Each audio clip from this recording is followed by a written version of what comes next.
So for the past quarter century or more, many of us have been working hard to end the HIV epidemic.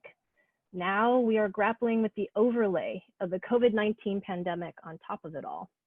The good news is that we are all familiar with what it means to prevent, rapidly link, and care for people living with the virus. So we're going into this with some important skills and strengths.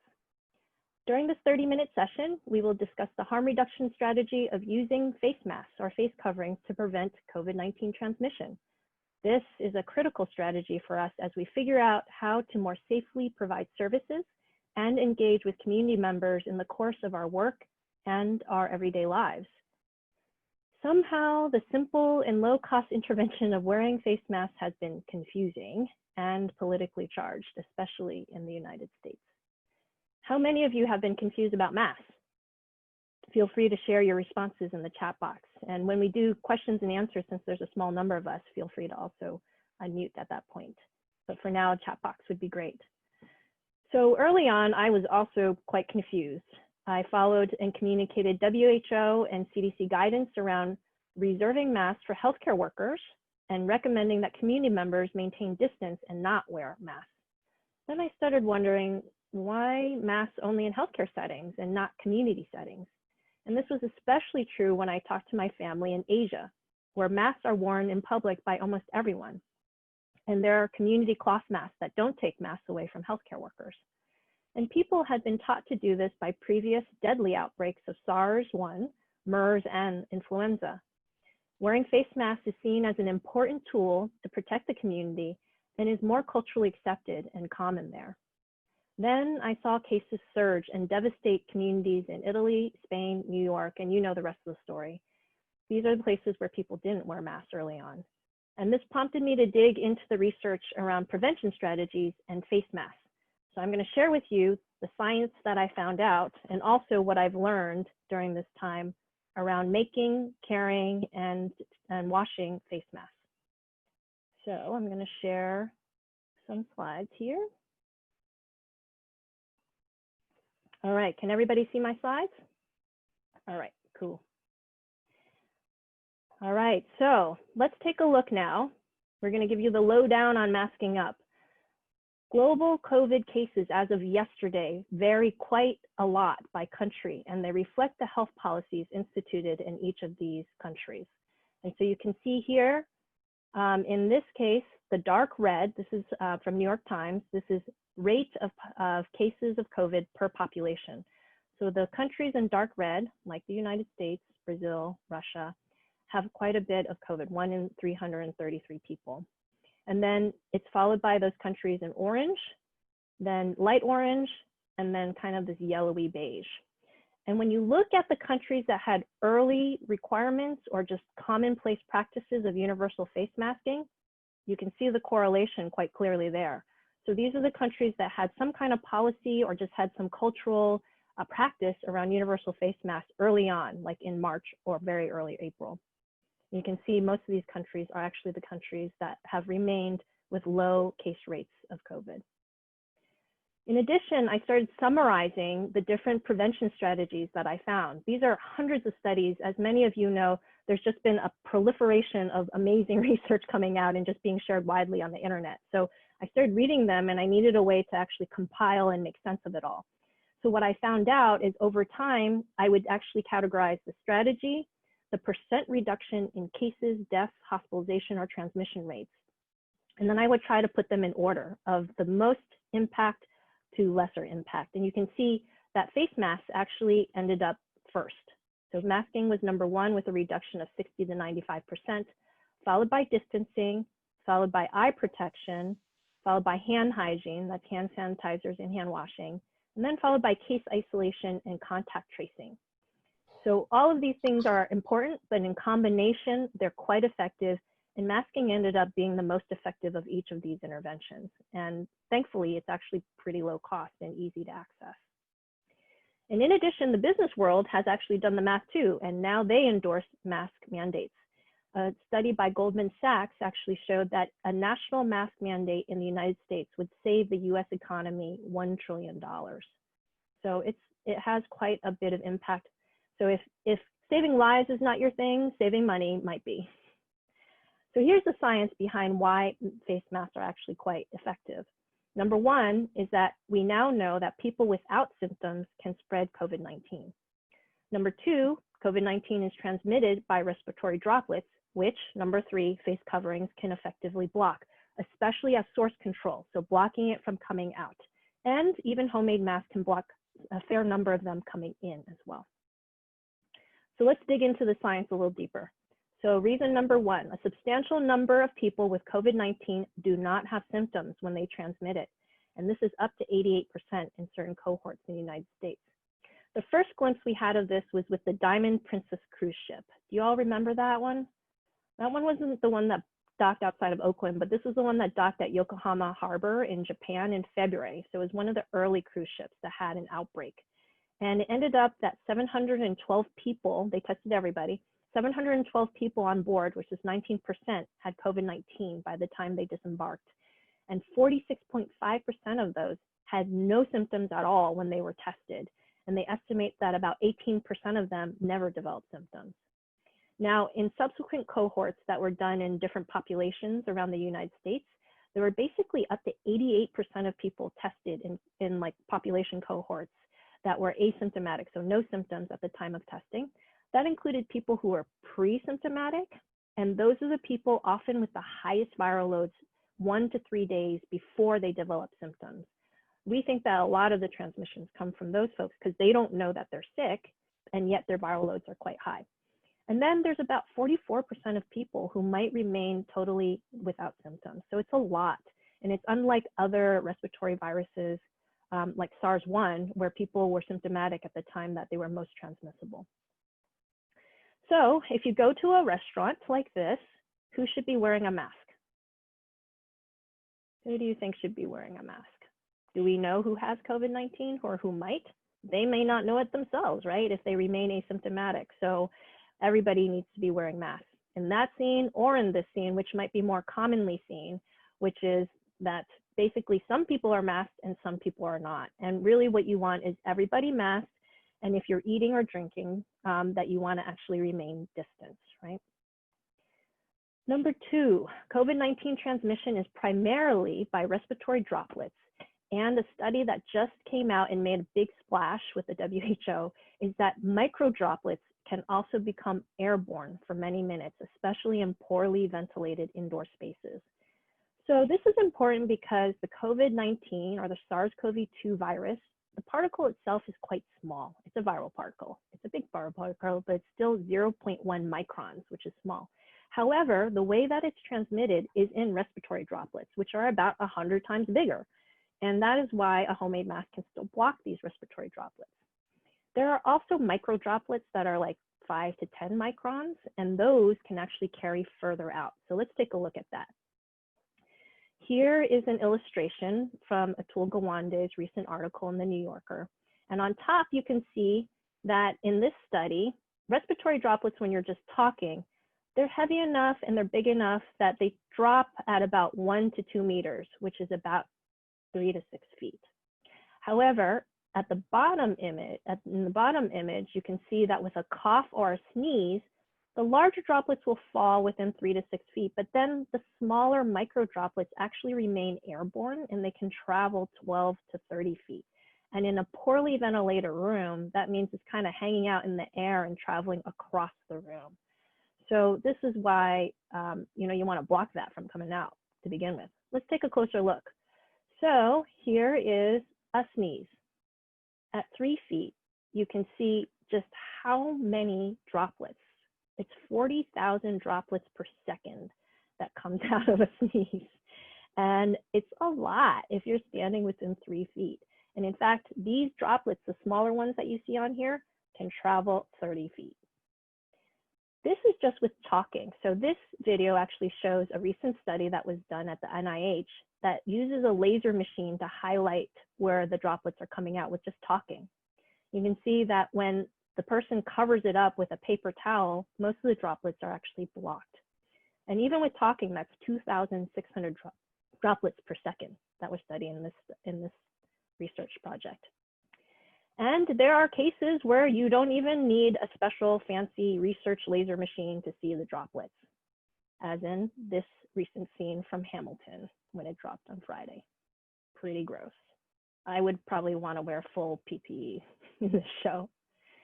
So the good news is, number 3, face coverings are effective in blocking droplets, even homemade ones. And this was something I was really nervous about early on. I'm like, okay, so we know we have good data about surgical masks, and we have decent data. We have good data around N95 masks because they've been studied in medical settings. However, what about homemade ones? Okay, so take a look at the research here. Let's see 2 people who are just having conversation, right?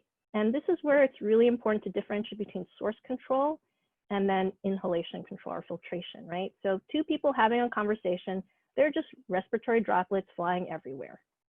Now, if one person's wearing masks, you got fewer respiratory droplets, which is good. And I bet this person really wished that they wore glasses too. But if both people or everybody's wearing face masks, then you can see that all the respiratory droplets are actually controlled from the source control. So the droplets are stopped from coming out, which is when they're biggest. And this is why homemade masks are actually pretty decent, is because they're blocking these big respiratory droplets coming out from your mouth or your nose, and they're preventing them, most of them, from coming out. And even better was if somebody actually coughed or sneezed and some of those respiratory droplets escaped from the side or the top or the bottom, you still have space between the 2 people so that whatever respiratory droplets which may have escaped have actually dropped. So maintaining 6 feet of distance, the combination of everyone wearing face masks and distancing is pretty strong. So in summary, this is harm reduction, right? No mask, not as safe. One mask is safer. Everyone masked is definitely safer. And then everyone masked and distancing is the safest. So we do what we can. We can't always be masked and distanced all the time. So we practice harm reduction. We do whatever we can in whatever combination we can handle. And the other good news is that we can make our own effective face masks. They're pretty, some of them are really simple. And there's some do-it-yourself instructions here at the bottom of the screen from the CDC, from Maker Mask, which is what I base my homemade mask out of, and then Olsen Mask, which is a little more for advanced sewists. So yes, actually there's a question that came up around, should we sneeze into the mask? Yes, keep your sneeze to yourself. So when you sneeze or cough, keep the mask on. That's actually really important because then that mask will cover your cough or sneeze respiratory droplets and protect other people from it. And it's your own secretions. So it's okay, you keep them to yourself. It's a little gross and you might want to carry around an extra mask as a result and switch it up. Yes, it's a little yuck, but it is also, it's definitely safer, especially for the other person. And then the other thing you can do is actually cover it with your elbow as well. But also a good reason to carry an extra mask or 2 around with you.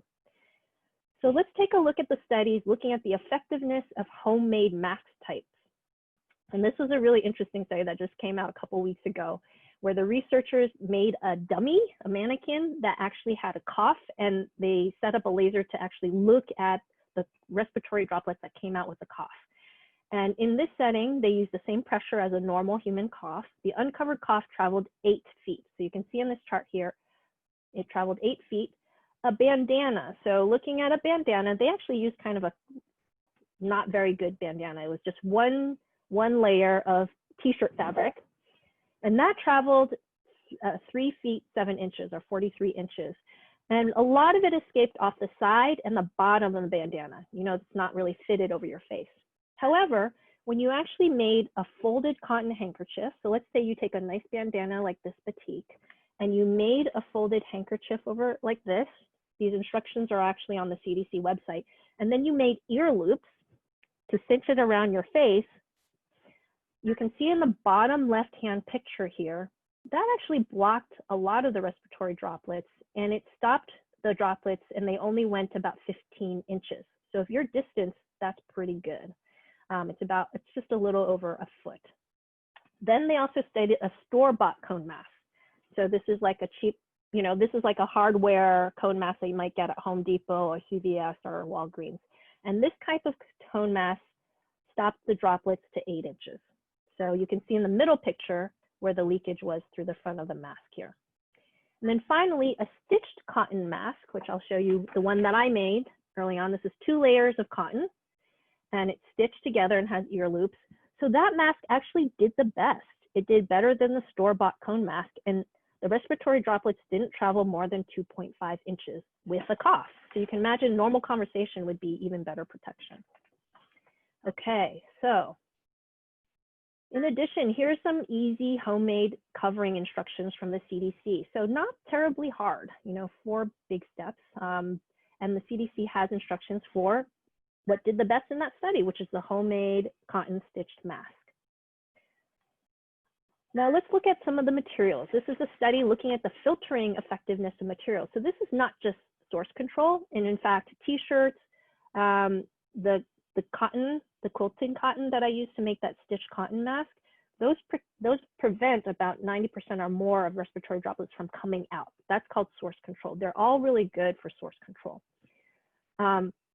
And the fit is really important for source control because then you don't have droplets leaking out the top or bottom or sides. Now, this study actually looked at household materials for filtering.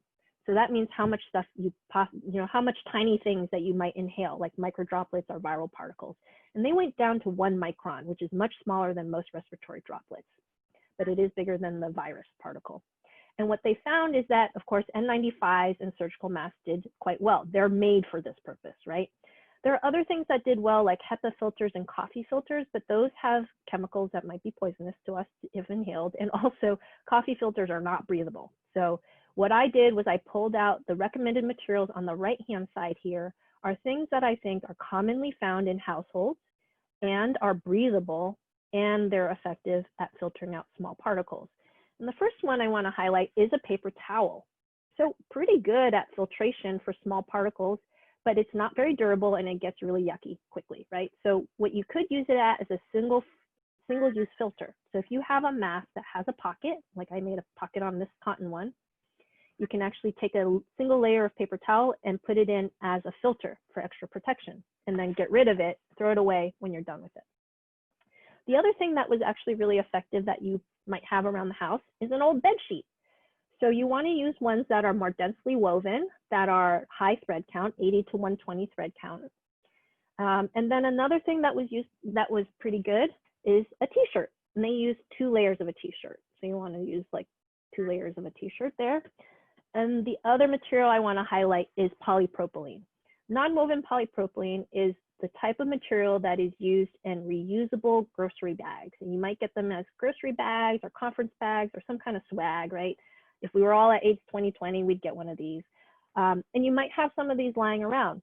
The nice thing about these is you can wash them and you can boil them to sterilize them, and then they also repel liquids. So I'm going to describe that in a second.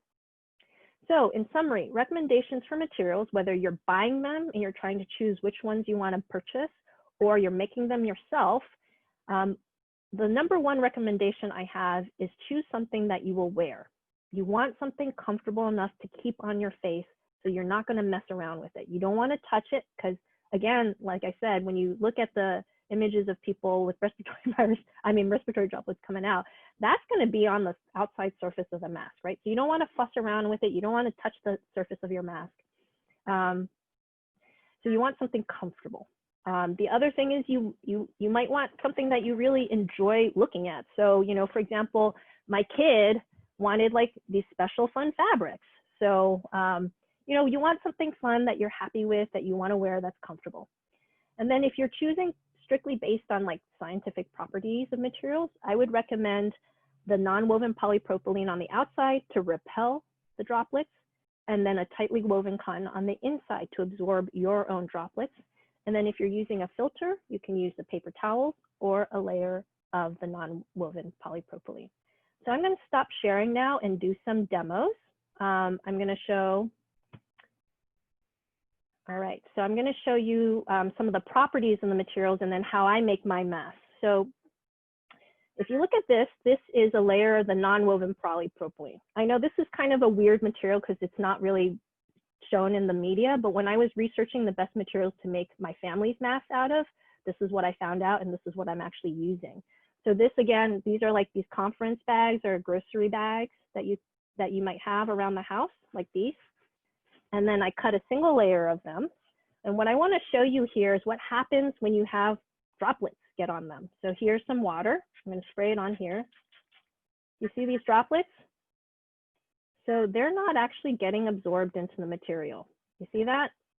They're not getting through into this jar. It's hard to see, but there's nothing getting through the jar, and it's just dropping onto my computer right now. So yeah, so it's repelling this liquid, it's keeping it out. So that's what you want on the outside. And then on the inside, or if you just make your own, you can make 2 layers of this tightly woven cotton. This is a bed sheet. So this is the bed sheet. You can see it's absorbing it, right? So it's absorbing the liquid, which is what you want on the inside. You want to absorb your own respiratory droplets and keep it to yourself. It is also not getting through. So that's good, right? So it's also protective in that way. It's not letting the droplets get through. T-shirt material like this, same kind of thing as the cotton. It absorbs the liquid and it doesn't let the stuff go through. It doesn't let the liquid go through. Now, what I see sometimes people wearing, and it's been said you can just wear a scarf over your mouth. I don't buy that. Look at this. This is polyester scarf, right? It's super thin. It's summer. It's hot, right? So people are not going to be wearing heavy scarves. This is full of droplets.